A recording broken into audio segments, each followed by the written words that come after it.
Hi guys. So may pupunta tayong Don Jose. Ay, ito ba? Ito yung main gate. Pumunta ako ng Don Jose. Tapos, diba ito yung gate ng Don Jose? Diretso ka. Nandun na tayo sa may court ng Don Jose. Malapit sa gate ng Don Jose ng school. Tapos, paglabas ko ng tindahan, may nakita akong puting van. Tapos, tumakbo ako. Nag-drive siya ng mabilis.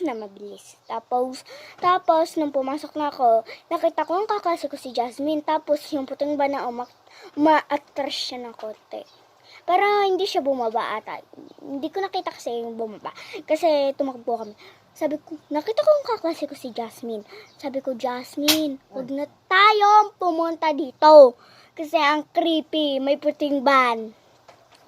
Tapos, sabi ni Jasmine, doon na lang tayo sa main gate dumaan. So, yun yung idea namin.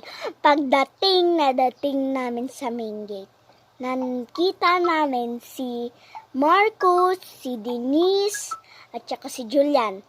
Kaya, magkakasabay kami pagtatlo, pag-akit sa taas. Tapos, alam niyo yung creepy, nakakatawang nangyari. Umakyat na kami ng sa taas noon. Tapos, may nakita kami. Pag dating namin sa hagdan, nakakahirta. Ayaw na tuloy itong video. May nakita kaming suka ng tao. Tapos, naisipan namin, doon na lang kayo tayo dumaan. So, doon na lang. Kabila kami dumaan. Ang gusto ko dun sa kabila. Kaso medyo malayo. Kunting layo lang. Tapos, nipagtyagaan na lang namin yung suka. Kaso meron naman sa gilid na walang suka. Kaya dun kami gumilid sa walang suka. Tapos, nakadaan kami. Tapos, si Julian, yung nauna na siya. Nakakita siya ng pusa doon sa may salamin ng school. Tapos tumalon, tapos sabay-sabay na kami umakyat. Kasi may kakain pa ako noon yung M&M's na maliit. Yung ganito. Sa bilog na ganyan.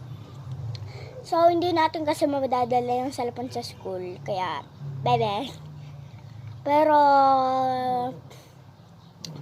may nangyari din daw kakaiba kay Jonathan. Ito yung kasama ko dati mag-video dito. Pero pupunta ata siya dito bukas. Hindi ko alam. Kukwento natin mamaya yung nangyari kay Jonathan. Babush! Babush! Bye-bye!